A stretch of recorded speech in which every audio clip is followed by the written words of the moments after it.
Hi, Katzcradul here.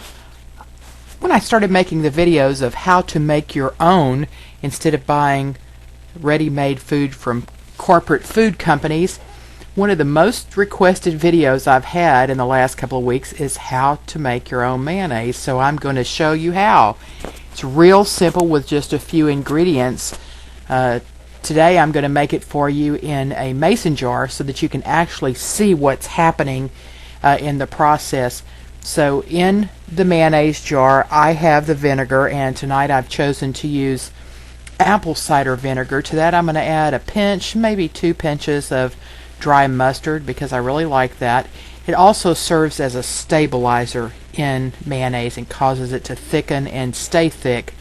I'm going to add a pinch of salt. Here I'm using pink salt, but you can use whatever you like, and 1 egg. Lots of mayonnaise recipes will call for just egg yolk, and while that does make it rich, I find the whole egg is just fine. So I'm just going to blend this just a second just to get it mixed up a little bit. I'm using an immersion blender here. It probably would be better for you to use a regular blender because it's just easier to manage.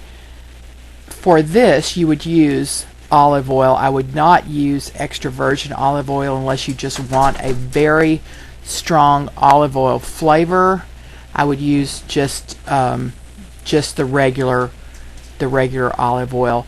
You can also use corn oil or vegetable oil. You can even use some coconut oil, but not more than 1/3 coconut oil, because then it becomes something too solid. It's just not as spreadable.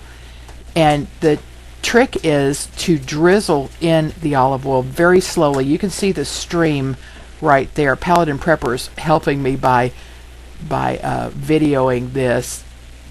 He's going to actually have to hold on to the jar in just a minute because it will start spinning as it thickens. But here I go, and I'm just drizzling it in a little at a time, and what you want to cause to happen is this beautiful smooth emulsion. And if you add the oil too quickly, you will cause your mayonnaise to break, meaning the egg and vinegar will separate from the oil, and that's not what you want to have happen. You want it to all combine very smoothly. And if it breaks and separates, there is not much likelihood in you getting it to go back together.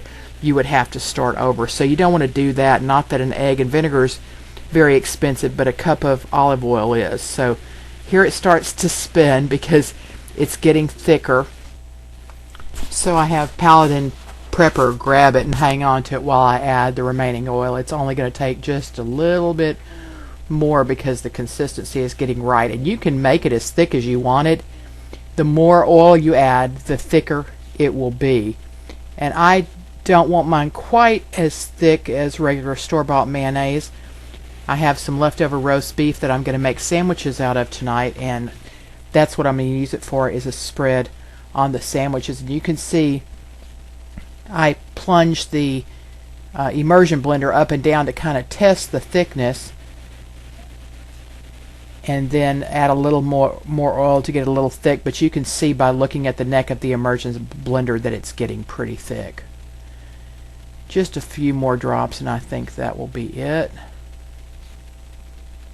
It's just as simple as this. You can make it in a canning jar, you can make it in a bowl, whatever works for you. It's just nice for me to keep it contained in this jar, and then all I have to do is screw on one of the plastic lids that are made for canning jars. Now, because I'm using this with roast beef sandwiches, I want to ramp it up just a little bit tonight. I'm going to throw in a clove of garlic, and this is a smoked jalapeno that's been canned in adobo sauce. And adobo sauce is kind of like a spicy pickling sauce. It has vinegar in it and lots of paprika, but I love the flavor of the smoked jalapeno. If you've eaten anything called like a Southwest dressing or something like that, usually it's got a smoked jalapeno in it, and oftentimes some garlic. You can put whatever in it that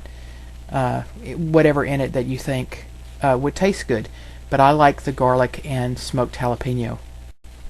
I'm going to find a place for this blender to rest, and then I'm going to show you the viscosity of the mayonnaise. It's just perfect. I didn't want anything very thick to go on the sandwiches, and here you can see it's just perfect. You can make it to the desired thickness you like.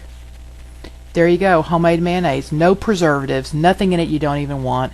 I didn't even use an old store-bought egg. I used a fresh egg so that I know that it's going to be perfectly fresh and will last in my refrigerator for up to 2 weeks.